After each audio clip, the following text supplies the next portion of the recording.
Assalamualaikum warahmatullahi wabarakatuh, sahabat semua. Kali ini saya ingin berbagi informasi tentang kalimat efektif. Tentu sahabat semua bukan hal asing tentang persoalan kalimat efektif, karena pembahasan ini juga sudah muncul sejak kita di tingkat sekolah dasar, walaupun pembahasannya tidak begitu intensif. Pada kali ini saya ingin berbicara tentang hal ini. Apa itu kalimat efektif? Kita bisa memaknai bahwa kalimat efektif kalimat yang mampu menyampaikan informasi atau ide kepada pembaca atau pendengarnya dengan baik, tidak bermakna ganda dan mudah dipahami. Untuk itu, sebuah kalimat efektif diperlukan kalimat yang jelas, ditata dengan apik, dengan baik, sesuai dengan fungsional bahasa yang tepat. Nah, ini hal yang harus diperhatikan. Kemudian, terkait dengan itu, apakah kalimat efektif harus panjang? Apakah kalimat efektif harus singkat? Untuk menjawab dua pertanyaan ini, kita lihat kalimat efektif tidak menuntut kalimat yang panjang dan luas, tetapi mampu memberikan informasi dengan cepat, dapat dipahami oleh pembaca atau pendengar. Secara struktur, minimal terdiri dari S dan P. Apa itu S dan P? Subjek dan predikat. Kemudian, terkait dengan unsur itu, maka secara luas unsur kalimat efektif yaitu ada S, ada P, ada O, ada pel. Pel ini adalah pelengkap dan cat ini juga keterangan. Dalam tataran kalimat efektif, sekurang-kurangnya terdiri atas dua unsur, yakni subjek dan predikat. Sedangkan unsur yang lain, objek, pelengkap, dan keterangan, dalam suatu kalimat efektif boleh tidak ada. Artinya, mutlak harus ada dalam satu kesatuan kalimat, yaitu harus ada S dan P. Beberapa hal yang terkait dengan prinsip kalimat efektif. Yang pertama ada kesatuan gagasan, kedua kesejajaran, tiga kehematan, keempat penekanan, kelima kelogisan, keenam kecermatan, 7 ketepatan diksi, 8 kebenaran struktur, 9 keringkasan, 10 menggunakan bahasa daerah dengan tepat, 11 menggunakan bahasa asing dengan tepat. Kita masuk pada bagian kesatuan gagasan. Kesatuan gagasan bermakna dia mengandung unsur S dan P sebagai unsur inti sebuah kalimat. Kita bisa melihat contoh ini. Melihat perkembangan penduduk kampung Panam yang semakin padat, namun tidak didukung dengan kemampuan perekonomian yang cukup, tanpa kita sadari bahwa peningkatan tersebut memerlukan sarana prasarana yang memadai. Kalimat ini tidak bisa kita lihat secara langsung mana subjek, mana predikat. Karena sesungguhnya kalimat yang panjang ini mengandung beberapa klausa atau kalimat yang digabungkan, sehingga jadilah seperti ini. Dan barangkali kita juga selaku pembaca akan sulit memahaminya. Kita coba memperbaikinya. Bisa saja seperti ini. perkembangan penduduk kampung Panam yang semakin padat, tetapi tidak didukung oleh perekonomian yang cukup dan sarana prasarana yang memadai. Kesejajaran. Sejajar sama dengan paralel. Apabila bahagian kalimat berupa verba aktif, bagian kalimat yang lain harus berupa verba aktif.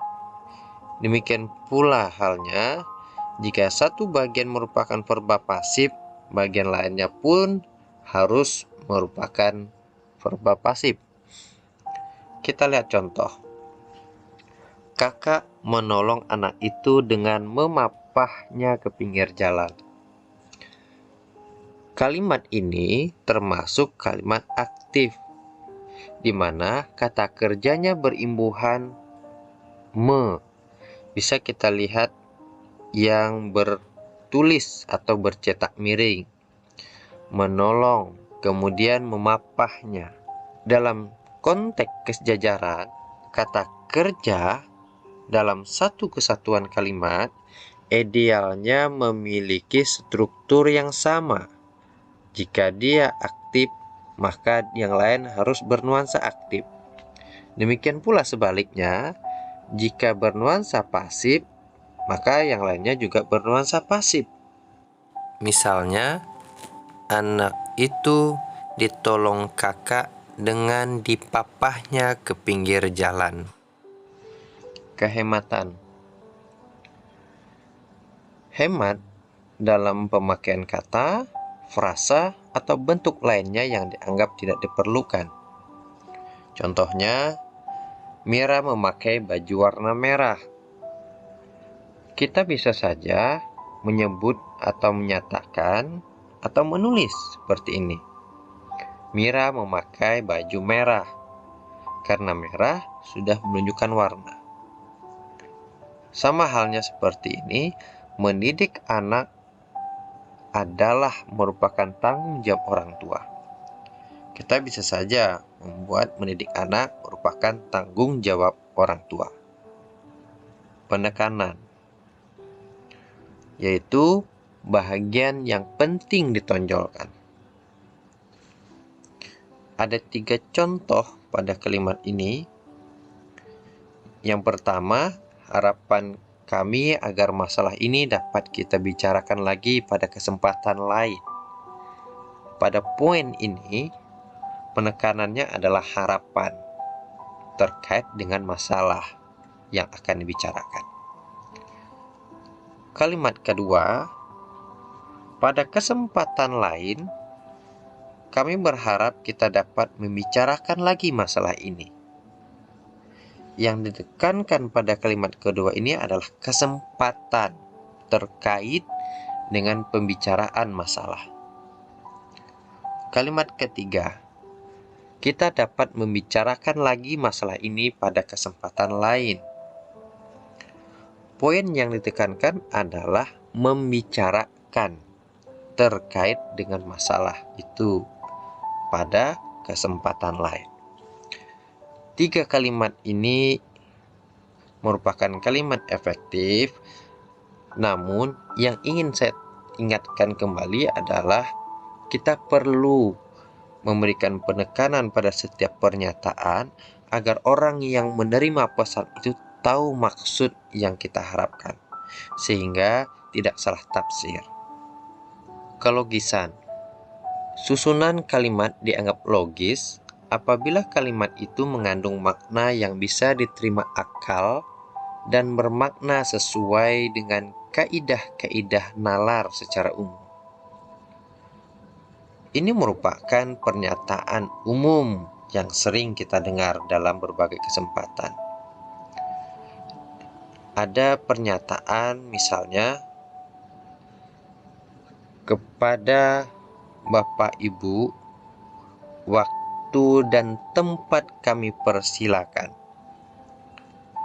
Sekilas, kita berterima dengan pernyataan itu, di mana maksud si pembicara atau penyampai pesan bahwa ia telah mempersilahkan kepada Bapak Ibu dengan segala waktu dan tempat yang diberikan.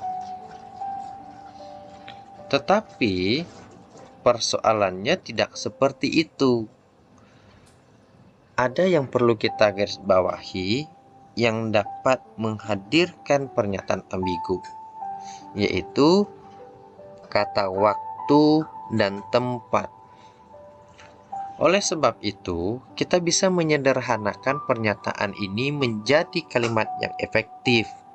Misalnya, kita membuat kepada Bapak atau Ibu, kami silakan dengan segala hormat, tanpa harus diikuti waktu dan tempat.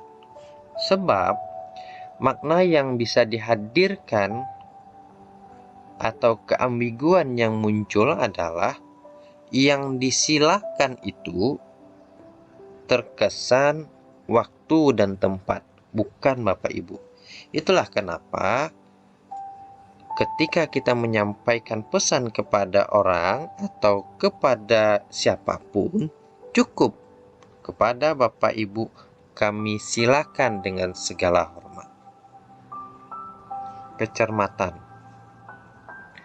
Kecermatan dapat diperhatikan dengan tidak mengulang kata-kata yang sama yang bukan bertujuan untuk penekanan. Kita lihat di sini. Pengumuman itu akan diumumkan kepada umum minggu depan. Kalau kita terjemahkan,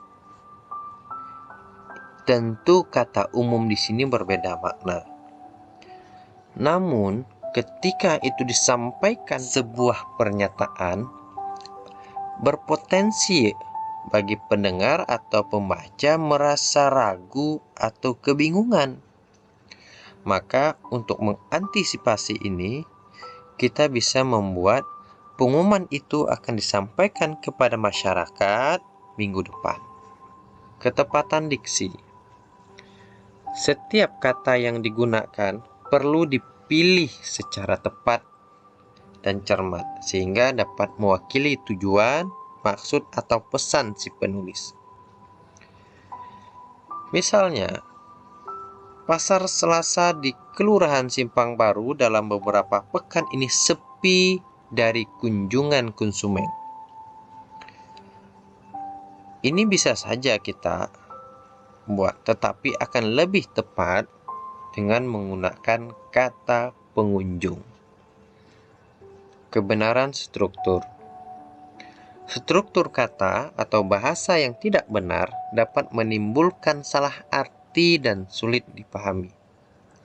Contoh, dengan kita punya kemampuan menggunakan teknologi, segala pekerjaan akan lancar.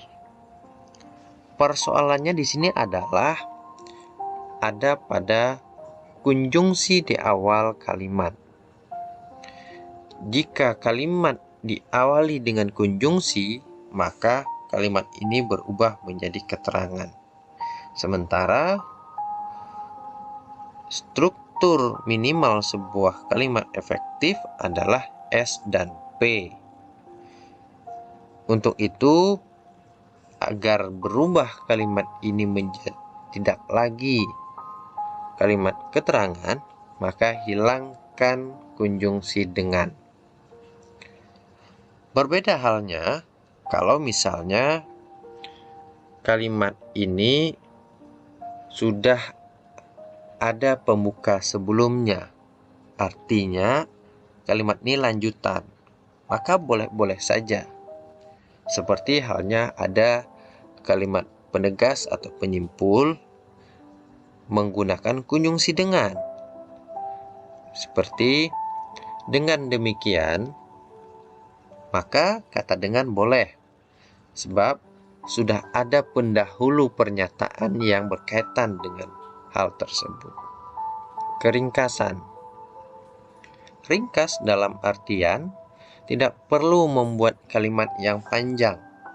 Sebenarnya bisa dipersingkat atau diringkas tanpa mengubah maksud dan makna. Contoh, Andi mengadakan penelitian anak jalanan di Pekanbaru. Bisa diubah dan ditata seperti Andi meneliti anak jalanan di Pekanbaru. Bahasa daerah dengan tepat. Tidak semua bahasa daerah berterima dalam bahasa Indonesia. Sebab kata legowo yang berasal dari bahasa Jawa berarti lapang dada. Atau kata guring yang berasal dari bahasa Banjar dari Kalimantan, yang berarti pula tidur. Kita lihat contoh, mundurlah dengan legowo. Pernyataan ini tidak efektif karena tidak semua orang bisa memahami kata legowo.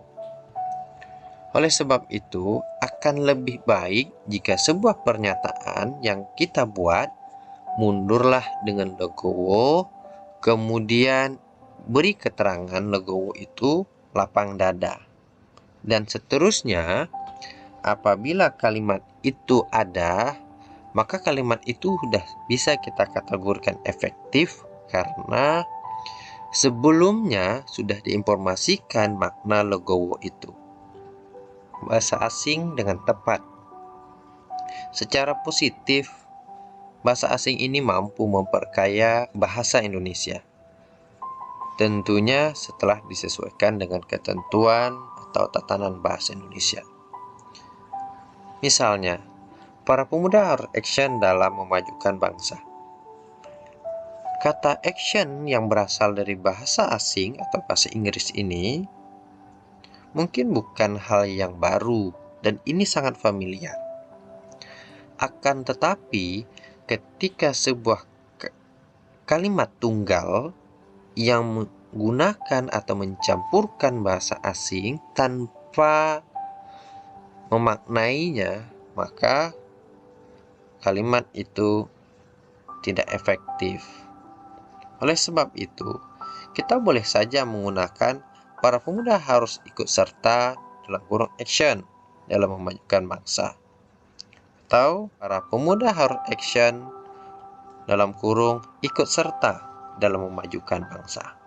Pernyataan lain yang tidak efektif. Murid-murid dilarang tidak boleh merokok. Ini bisa membingungkan bagi kita yang membaca. Bisa saja pula disebabkan oleh kesalahan pengetikan. Yang ditulis oleh penulis itu adalah murid-murid dilarang. Tetapi barangkali terinspirasi dengan kata tidak boleh, sehingga tertulis. Maka pada bagian ini bisa kita tata seperti murid-murid dilarang merokok atau para murid dilarang merokok. Bisa juga murid-murid tidak boleh merokok atau para murid tidak boleh merokok. Para dosen-dosen sedang mengikuti seminar internasional. Ini tentu bermakna ganda. Para sudah menunjukkan banyak, kemudian dosen-dosen juga sudah menunjukkan banyak. Kita bisa mengambil alternatif, misalnya dosen-dosen atau para dosen. Mayat wanita yang ditemukan itu sebelumnya sering mondar-mandir di daerah tersebut. Ini menjadi ambigu.